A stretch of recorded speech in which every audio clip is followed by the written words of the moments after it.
नमस्कार दोस्तों, स्वागत है आपका हिस्ट्री क्रिएटर में। चलिए आज हम लोग देखेंगे जो आपका जैन धर्म की जो भी शिक्षाएं दीक्षाएं हैं, जो भी उसकी मान्यताएं हैं, उसको देखेंगे। ठीक है, तो सबसे पहले हम लोग मान्यता देखते हैं कि जैन धर्म में जो मान्यताएं हैं कौन सी मान्यताएं हैं। तो जैसे कि मैंने बताया था कि ये लोग जैसे कि पार्श्वनाथ थे तो उनकी कुछ मान्यताएं थी। तो इसी तरह महावीर स्वामी कुछ मान्यताएं देकर चले गए थे। जो मान्यताएं थी उनकी कौन सी मान्यताएं थी, तो एक तरह से देखेंगे तो ये अनिश्वरवादी थे। ईश्वर को कम मानते थे लेकिन बहुत कम मानते थे। तो ये ऊपर किसको मानते थे, तो ये सबसे ऊपर जिन्न को मानते थे, यानी कि जो कैवल्य प्राप्ति कर चुका है, ठीक है, उसको, यानी कि जो इंद्रियों को अपने जीत लिया है, जो कैवल्य प्राप्ति का मतलब होता है पूर्ण ज्ञान, यानी कि जिसको पूर्ण ज्ञान हो गया है उसको ये लोग ऊपर मानते थे, जैन धर्म वाले। ठीक है, तो अनिश्वरवादी में कहेंगे तो अनिश्वरवादी में ये ईश्वर को जिन्न से, यानी कि जिन्न से नीचे मानते थे, यानी कि जो जैन धर्म के तीर्थंकर हैं उनसे इनको नीचे मानते हैं ईश्वर को। ठीक है, इसमें और क्या मान्यता है कि जो वैदिक कर्मकांड है उनकी ये विरोध करेंगे। जो भी वैदिक कर्मकांड में जो भी आपका कुरीतियाँ हैं उसको ये लोग विरोध करेंगे कि ऐसा नहीं होना चाहिए, यज्ञ में पशुओं की बलि नहीं होना चाहिए। ऐसे देखेंगे तो यज्ञ का एक तरह से ये घोर विरोधी थे। जाति प्रथा में जो भी आपका ब्राह्मण क्षत्रिय वैश्य शूद्र थे उनका एक तरह से बहिष्कार करते हैं, कहते हैं कि नहीं, सभी लोग एक बराबर हैं, सभी लोग हमारे धर्म में, यानी कि जो जैन धर्म है इसमें कोई इस प्रकार का श्रम विभाजन या डिवाइड नहीं होगा। छुआछूत की भावना उनकी देखेंगे तो शूद्रों पर या दलितों पर ज़्यादा छुआछूत की भावना लगाते हैं कि उसको छूना भी पाप मानते हैं शूद्र को। तो इसमें ऐसा कोई बात नहीं था। छुआछूत जाति प्रथा से ये बिल्कुल अलग थे। आत्मावादी, यानी कि आत्मा का और जीव का एक तरह से बहुत इस पर चर्चा मिलती है जैन दर्शन में। तो जैन दर्शन में अभी इस वीडियो के बाद में देखेंगे कि जैन दर्शन में ये आत्मावादी और जीववादी कैसे होते हैं। तो ये आत्मा को एक तरह से कहेंगे कि मानते हैं, तो हाँ ये आत्मा को मानते हैं। फिर कर्मवादी, यानी कि कर्म पर, ये अपने कर्मों पर ज़्यादा फोकस करते हैं कि नहीं, यानी जो कर्म करना है उस पर फोकस करते हैं कि नहीं। तो ये जो कर्म करना है, जो कर्म करेंगे उसी का फल आपको भगवान देते हैं। ठीक है, तो ये गीता में भी कहा गया है, यहाँ भी ये कर्म पर ज़्यादा फोकस करते हैं। पुनर्जन्म पे भी ये फोकस करते हैं। ठीक है, यानी कि पुनर्जन्म को मानते हैं, कर्मवादी भी हैं, आत्मावादी भी हैं। लेकिन ये जो इसमें कुरीतियाँ होना चाहिए जो समाज में थी उस समय, जाति प्रथा, छुआछूत, इसको नहीं मानते थे। वैदिक कर्मकांड को भी ये लोग नहीं मानते थे। ईश्वरवादी में देखेंगे तो ईश्वर को जिन से नीचे मानते हैं। तो ये आपकी मान्यताएँ हो गई। आते हैं शिक्षाएँ में, कौन कौन सी शिक्षाएँ थी, तो आपका एक त्रिरत्न था, स्यादवाद है इसी से संबंधित, उसको भी देखेंगे कि कैसे है। फिर पंचव्रत क्या है, गूढ़व्रत क्या है, शिक्षाव्रत क्या है, जो कायाश्लेष का मतलब कि जो एक तरह से शरीर को आत्मा से अलग करना, यानी कि कायाश्लेष में देखेंगे कि वो किसने किया था। पेपर में सभी से क्वेश्चन आता है, जैसे कि पूछ देगा कि पंच महाव्रत क्या है। तो उसमें आपको बस जब एक तरह से देखे रहेंगे पूरा शिक्षाएं इसके जैन धर्म की, तो आप लोग बिल्कुल अच्छे तरीके से कर ले जाएंगे। चलिए इसको हम समझते हैं कि है क्या सब। तो पहला त्रिरत्न को देखते हैं। जो जैन धर्म का जो त्रिरत्न है, त्रिरत्न में क्या क्या है, तो आपका जैन धर्म में पहला है सम्यक ज्ञान। ठीक है, सम्यक ज्ञान, सम्यक दर्शन और सम्यक आचरण। तो पेपर में ऐसे भी सीधे क्वेश्चन आ जाता है कि इसमें से कौन सा ये त्रिरत्न नहीं थे। ठीक है, त्रिरत्न का संबंध किससे है, तो जैन धर्म से है। तो इसमें त्रिरत्न कौन से नहीं है, इससे भी क्वेश्चन कई बार आया है। चलिए, तो सम्यक ज्ञान क्या होता था, तो सम्यक ज्ञान ये होता था कि किसी भी वस्तु को तुरंत देखो, यानी कि प्रत्यक्ष रूप से देखो उसको, कि वो वस्तु कैसी है, उसका अनुमान लगाओ कि वो क्या है, कैसे वर्क कर रही है, कैसे काम कर रही है, तब उस पर विश्वास करो, ठीक है। तो और जो भी तीर्थंकर कहे हैं, जो भी उपदेश दिए हैं, उस पर सोचो, विचारो। इसी ज्ञान को ये क्या कहा जाता है, तो सम्यक ज्ञान कहा जाता है, ठीक है। तो सम्यक ज्ञान समझ में आ गया आप लोग को। सम्यक ज्ञान में क्या क्या होता था, तो सम्यक ज्ञान में देखेंगे तो आपका मति ज्ञान है, श्रुति ज्ञान है, अवधि ज्ञान है, मन अप्राय ज्ञान है, कैवल्य ज्ञान है। मति ज्ञान में क्या होता था, तो मति ज्ञान आपका जैसे कि कोई भी मति ज्ञान है तो इंद्रिय है आपका, जो 5 ज्ञानेंद्रिय है ना, उसी को इंद्रिय समझिए। तो जो इंद्रिय हैं, उसी इंद्रिय से जो भी आपका जो शिक्षा ले रहे हैं, जैसे कि देख के कि विजुअलाइज कर रहे हैं कि देख के कि ये वस्तु है, सुन के यानी कि सुन रहे हैं कि ऐसे हुआ था, वैसे हुआ था, ये कारण थे। तो एक तरह से इसको कहा गया श्रुति ज्ञान, ठीक है।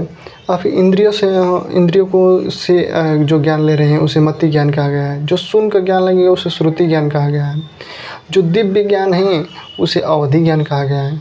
जो आपका जो मन करता है, प्रायः मनः प्रायः उनकी जैसे कि गलत कार्य करने जा रहे हैं तो एक तरह से मन रोकता है आपको कि ऐसा नहीं करना चाहिए। जैसे कि किसी को थप्पड़ मारने जा रहे हैं तो एक तरह से मन में आएगा, गिल्टी फील होगा कि नहीं यार छोड़, केवल बात से ही मना लेंगे, थप्पड़ नहीं मारेंगे। तो क्या है ये मन से आप एक तरह से जो मन है आपका एक तरह से निगेटिव और पॉजिटिव दोनों सोचता है। तो ज़्यादा से ज़्यादा आप मन से यानी कि मन प्रायः ज्ञान इसको कहा जाएगा कि आप उसको नहीं मार रहे हैं, थप्पड़ नहीं मार रहे हैं, यानी कि वो आपका मन एक तरह से पॉजिटिव थिंग दे रहा है। यदि निगेटिव थिंग देगा कि नहीं मारना ही है तो निगेटिव थिंग देगा, ठीक है। तो यह मन प्रायः ज्ञान इसको कहा जाता है।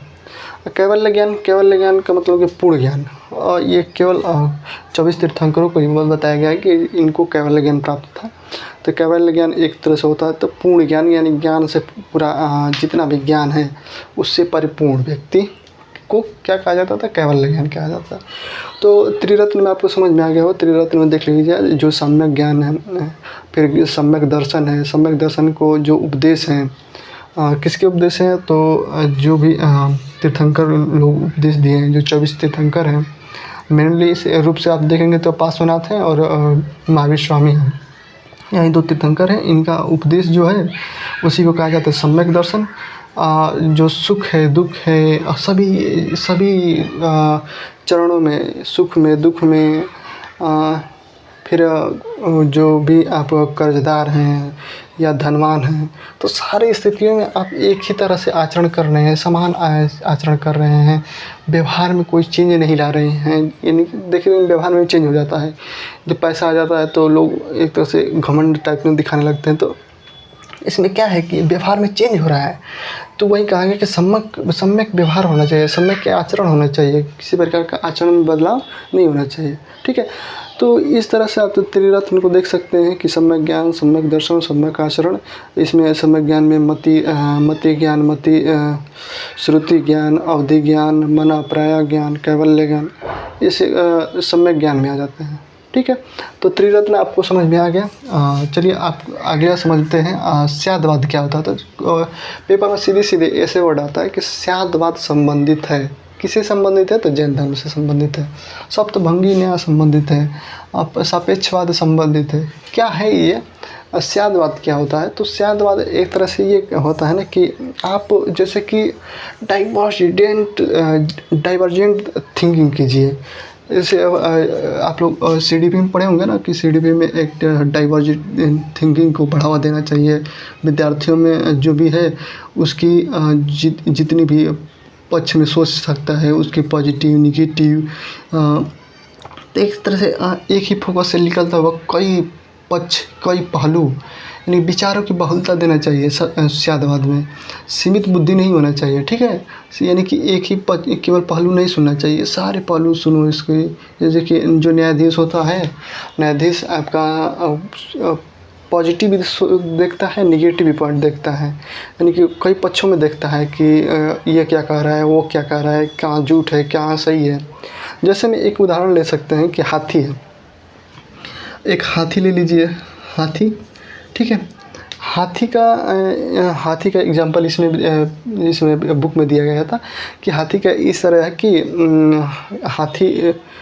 एक हाथी को कुछ अंधे लोग हैं, तो एक को पैर पकड़ाया गया तो वो कह रहा है कि ये एक खंभानुमा है, यानी कि वो पैर को क्या बता रहा है, तो खंभा बता रहा है। फिर सूंड को पकड़ाया गया तो वो कह रहा है कि ये कोई एक तरह से केले का क्या बोलते हैं, जो तना है, केले का तना है। फिर एक को यदि कान पकड़ा गया तो वो कह रहा है कि ये एक प्रकार सा बड़ा सा रोटी है। ठीक है, तो ऐसे ऐसे एक तरह से क्या करेंगे, तो ये अनेक प्रकार से देखेंगे तो विचार आ रहे थे। हाँ, जबकि देखेंगे तो सही में देखेंगे तो वो क्या था, हाथी था। यानी कि विचार का यहाँ कहा गया कि विचार आने दीजिए, जितना भी विचार है उसमें बहुलता होना चाहिए।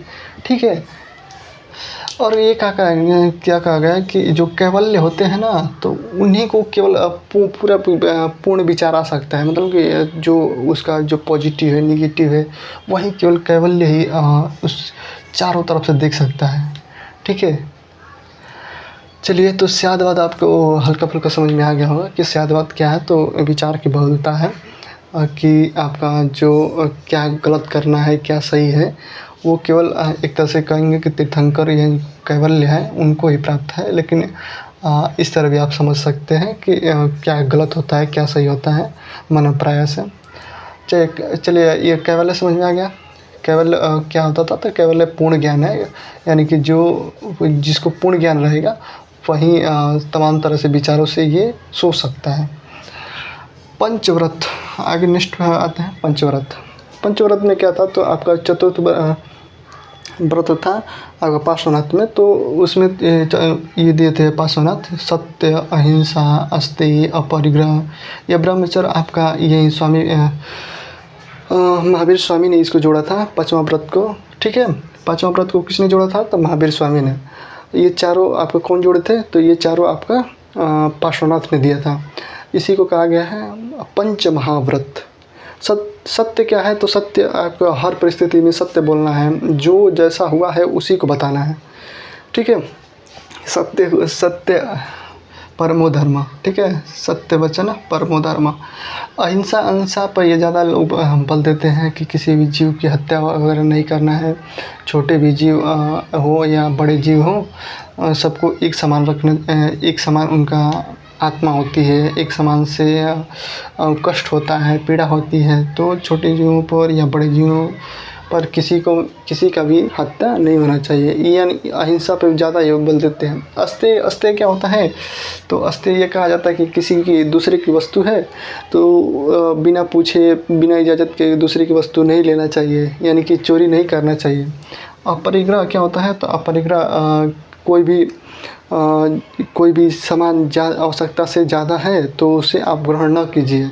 ठीक है, आवश्यकता से ज़्यादा का मतलब कि जैसे कि आपको हर महीने आपको एक बोरा चावल मिल रहा है, तो एक समय ऐसा आया कि चावल ज़्यादा हो गया, तो आप एक महीने में एक बोरा चावल लाते थे, आप 4 बोरा लाए, तो ये क्या हो गया, अपरिग्रह हो गया।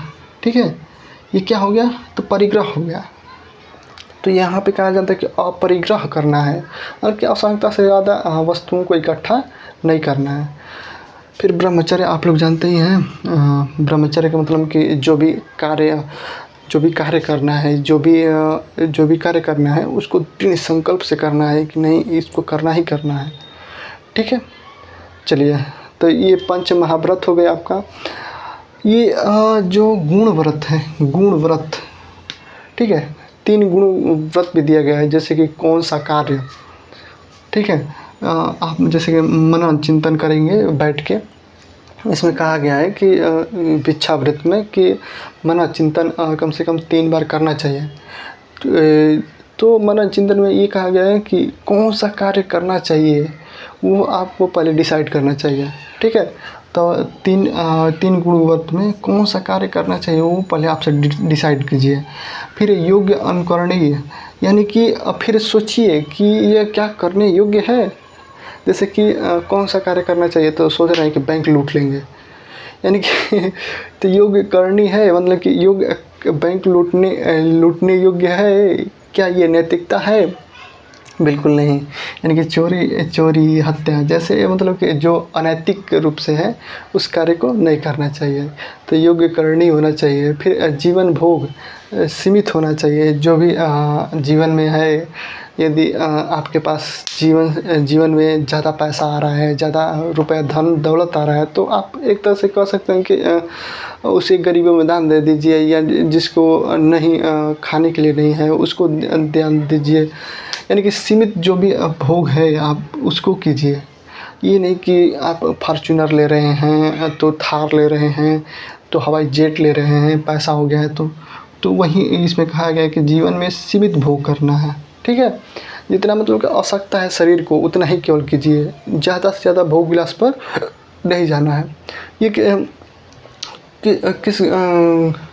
किस धर्म में बताया जा रहा है? तो आपका जैन धर्म बता रहा है, और ये 3 गुण व्रत में ये बताया गया है। ठीक है? चलिए, 3 गुण व्रत भी हो गया आपका। फिर शिक्षावृत्ति के समझ जाते हैं। शिक्षावृत्ति में क्या होता था? तो शिक्षावृत्ति में जैसे कि एक देशावृत्ति होती था, फिर प्रोघोन्या प्रोघोन प्रोपो घोषवास होता था, एक प्रोपो घोषवास। ठीक है? प्रोपो घोषवास ये व्रत लेना है। फिर वयावृत्ति आपका दान दया पुण्य करना। फिर सामरिक 3 बार एकांत में बैठ के इच्छा को 3 बार, एक बार इच्छा को मार के 3 बार एकांत में बैठना होता था। तो इसको देख लेते हैं शिक्षावृत्ति में क्या है। तो देशावृत्ति, ये देशावृत्ति में ये कहा जा रहा है कि कर्म का निर्धारण कीजिए। जो भी आपका कर्म है, जो भी आपको कर्म लग रहा है, जो भी आपको करना है, जैसे कि यहाँ पे कहते हैं ना कौन सा कार्य करना है, तो वही आपका कार्य का जो भी निर्धारण है, एक तरह से लक्ष्य है जो भी, उसको पहले डिसाइड कीजिए। फिर उस पर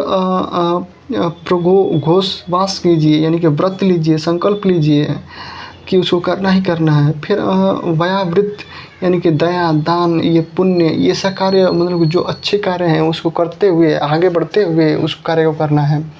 फिर सामरिक मतलब कि उस पर एक तरह से कहा गया कि इच्छा को एक दिन में 3 बार, इस पॉइंट का ध्यान रखिएगा। जैन धर्म में कहा गया कि एक दिन में 3 बार एकांत में अपनी सारी इच्छाओं को त्याग करके पढ़ाई करना है, नौकरी पाना है, फिर मम्मी पापा, सारी इच्छाओं को त्याग दीजिए। सारी इच्छाओं को त्याग के 3 बार, ठीक है, 3 बार सारी इच्छाओं को त्याग के एकांत में बैठ के कम से कम 2 मिनट, 4 मिनट, 5 मिनट, 10 मिनट सोचिए कि क्या जो मैं कर रहा हूँ सही मार्ग पर कर रहा हूँ, ऐसा करना चाहिए कि नहीं करना चाहिए। यानी कि ऐसे सोचने के लिए कौन कर रहा है? तो शिक्षा व्रत कर रहे हैं, यानी कि ये सामरिक कह रहा है। इसको क्या कहा गया? तो सामरिक कहा गया है। ठीक है?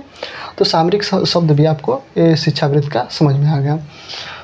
इसके बाद हम लोग लास्ट पॉइंट पर आते हैं, जो आपका काया क्लेश है। काया क्लेश का मतलब कि एक तरह से देखेंगे तो ये जीव है, और जीव है यानी कि आत्मा है, और आत्मा किससे ढका है? तो काया से, यानी कि शरीर से। यानी कि शरीर के अंदर एक तरह से जीव है यानी आत्मा है। आत्मा क्या कर रही है? तो ये अलग होना चाहती है। आत्मा अलग होना चाहती है किससे? ये शरीर से। जस्ट लाइक ऐसे समझिए कि एक हार्डवेयर है, लैपटॉप का जो हार्डवेयर है, और एक सॉफ्टवेयर होता है। तो जो आपका आत्मा है ना, वो है आपका सॉफ्टवेयर, जो लैपटॉप है वो है हार्डवेयर। तो एक तरह से जो सॉफ्टवेयर है ना, तो उसे छोड़कर आगे जाना चाहती है। यानी कि आत्मा इसको छोड़कर, शरीर रूपी हार्डवेयर को छोड़कर ये क्या करना चाहती है? तो अलग होना चाहती है। तो इसी को कहा गया है काया क्लेश। ठीक है? यानी कि काया माने कि शरीर को ये क्या करना, छोड़ना चाहती है।